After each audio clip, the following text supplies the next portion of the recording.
बड़ी खबर आई गाजा के सबसे बड़े शरणार्थी शिविर पर हमले से जुड़ी हुई। इजराइल ने गाजा के जबालिया शरणार्थी शिविर पर हमला कर उसके बड़े कमांडर इब्राहिम बयारी को मार गिराने का दावा किया। इजराइल के मुताबिक इस हमले में इब्राहिम बयारी समेत हमास के 50 से ज्यादा लड़ाके मारे गए, जबकि हमास ने दावा किया कि इस हमले में बड़ी संख्या में आम नागरिकों की मौत हुई और सैकड़ों लोग इन हमलों में गंभीर रूप से घायल हो गए। इस कार्रवाई के बाद इजराइल ने जबालिया के पश्चिमी हिस्से पर कब्जे का भी दावा किया। यानी गाजा में इजराइल की सेना अपनी पकड़ मजबूत कर रही है, इसलिए उसने उत्तरी गाजा में बसे जबालिया को निशाना बनाया, जहां गाजा का सबसे बड़ा शरणार्थी शिविर है। इन हमलों में 50 से ज्यादा लोगों के मारे जाने की खबर है। और इन भीषण हमलों के बाद गाजा के जबालिया में हाहाकार मच गया। सैकड़ों इमारतें तबाह हो गई, जिनकी चपेट में आने से कई लोगों की मौत हो गई। आसमानी हमला रुकते ही वहां जिंदा बचे लोगों ने चारों तरफ फैले मलबे से लोगों को बचाने की मुहिम शुरू की। इन हमलों की चपेट में गाजा का सबसे बड़ा शरणार्थी शिविर भी आ गया। वहां के एक इलाके से सामने आई तस्वीर में दिखा कि बमों और मिसाइलों के हमले ने कई इमारतों के परखचे उड़ाने के साथ जमीन पर बड़े बड़े गड्ढे भी कर दिए, जिनके नीचे दबे लोगों को आनन फानन में निकाला गया। उनमें ज्यादातर की मौत हो चुकी थी, जबकि कुछ ही ऐसे थे जिनकी सांसें चल रही थी, जिन्हें तुरंत अस्पताल ले जाया गया। इस दौरान वहां कई लोगों के चेहरे पर अपनों को खोने का दर्द छलक उठा। और इन भीषण हमलों के बाद जबालिया के अस्पतालों में घायलों के पहुंचने का सिलसिला भी शुरू हो गया।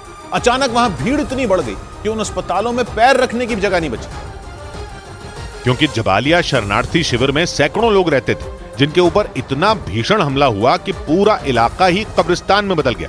अस्पतालों के बाहर भी कई शव दिखाई दिए। हमले के कई घंटों बाद तक चारों तरफ आग की ऊंची ऊंची लपटें नजर आईं। धुएं का गुबार भी थमता नजर नहीं आया। हर तरफ बर्बादी के निशान दिखाई दिए। जो इमारतें मलबे में तब्दील नहीं हुई, उनमें भी सब कुछ खत्म हो चुका था। हमले के कुछ चश्मदीदों के मुताबिक उन्हें लगा जैसे पूरी दुनिया ही खत्म हो गई हो। उनके मुताबिक इजराइल की सेना ने अमेरिका के घातक लड़ाकू विमान F-16 से जबालिया में कई मिसाइलें दागी, जिससे कुछ ही पल में सब कुछ तबाह हो गया। हालात इतने बिगड़ गए कि वहां के डॉक्टरों के भी पसीने छूटने लगे।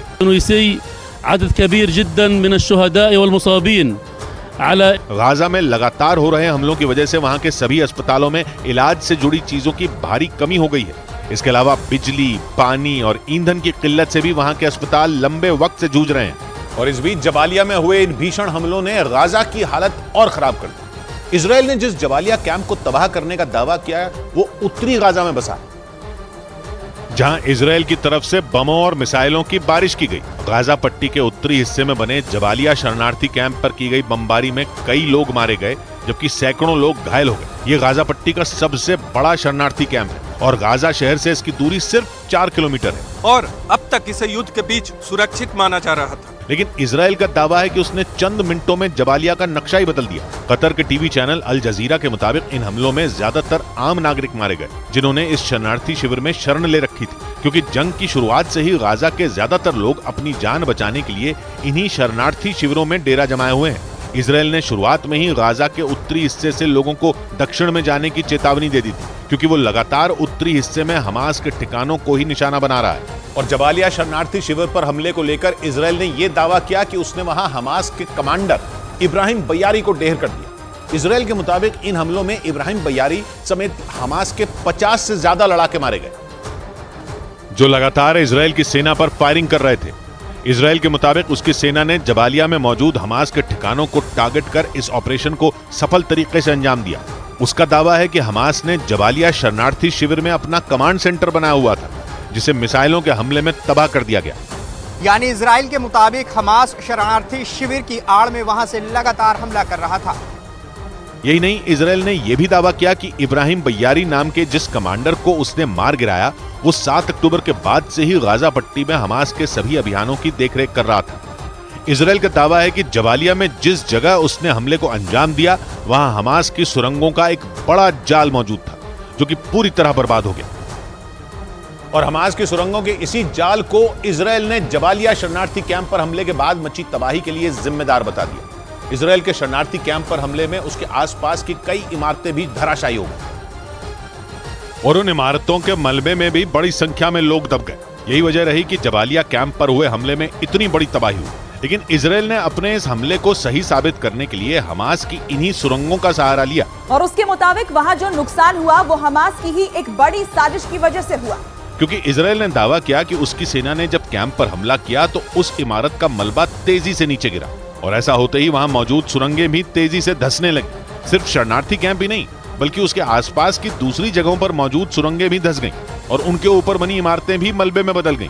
यानी इजराइल ने हमास के लड़ाकों को मार गिराने के साथ उसकी सबसे बड़ी ताकत मानी जाने वाली सुरंगों को भी निशाने पर ले लिया। इजराइल के मुताबिक उसने हमास के ठिकाने को ही टारगेट कर इस मिशन को पूरा किया।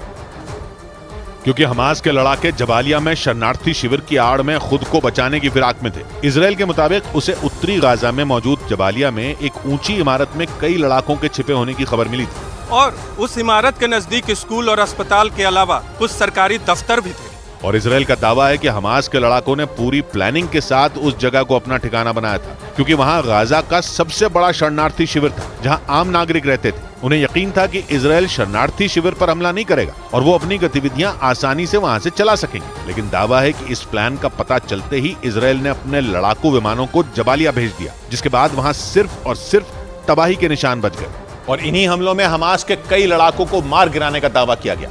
इजराइल के मुताबिक जबालिया में मारा गया हमास का कमांडर इब्राहिम बयारी 7 अक्टूबर को इजराइल पर हुए हमलों की साजिश रचने में शामिल था, जिसे हमास ने मध्य गाजा में बड़ी जिम्मेदारी दे रखी थी। इजराइल के मुताबिक इब्राहिम बयारी हमास का सीनियर कमांडर था और उसी की देखरेख में इन दिनों हमास के लड़ाके जंग लड़ रहे थे और हमास के सभी अभियानों में उसका अहम रोल था। और इजराइल का दावा है कि 7 अक्टूबर को इजराइल के अलग अलग शहरों में हुए हमलों की साजिश रचने में इब्राहिम बयारी भी शामिल था और उसी के इशारे पर कई लड़ाके हाथों में हथियार लेकर इजराइल की सीमाओं में घुस गए थे जिसके बाद उन्होंने सैकड़ों लोगों की जान ले ली थी। जिसका मतलब है कि इजराइल ने जबालिया में हमला कर हमास को तगड़ी चोट पहुंचाई क्योंकि दावा किया जाता है कि जंग के 26 दिन गुजर जाने के बाद हमास के मरने वाले कमांडरों की संख्या बढ़कर 30 से ज्यादा हो गई।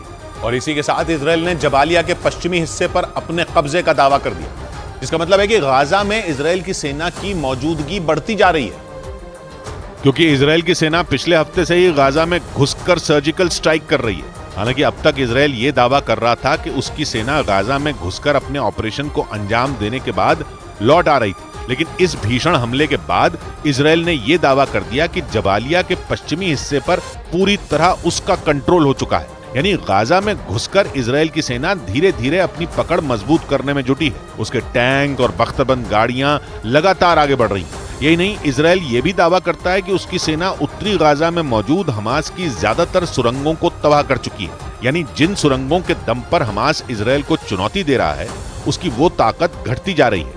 और जबालिया शरणार्थी कैंप पर इजराइल के इस हमले से मुस्लिम देश बुरी तरह भड़क गए और जमकर इजराइल पर बरसे क्योंकि आरोप लगा कि जबालिया शरणार्थी कैंप पर जो हमला हुआ उसमें 50 से ज्यादा बेगुनाह लोगों की मौत हो गई, जिसकी वजह से मुस्लिम देश एक बार फिर इजराइल पर भड़क गए। ईरान से लेकर सऊदी अरब तक सभी मुस्लिम देशों ने इस हमले की कड़ी निंदा की। इजराइल के पड़ोसी देश जॉर्डन ने तो इस हमले को अमानवीय करार दे दिया। ईरान और जॉर्डन के अलावा सऊदी अरब, मिस्र और यूएई ने भी इस हमले की निंदा की। सऊदी अरब ने आरोप लगाया कि अंतर्राष्ट्रीय समुदाय गाजा में मची तबाही को रोकने में पूरी तरह नाकाम साबित हुआ। वहीं मिस्र ने इस हमले को अंतर्राष्ट्रीय कानूनों का उल्लंघन बता दिया और यूएई ने इस हमले के बाद एक बार फिर युद्ध में सीज फायर की मांग की। इसके साथ ही कतर ने भी इजराइल को आड़े हाथ लिया और गाजा पर हुए हमले को नरसंहार बता दिया।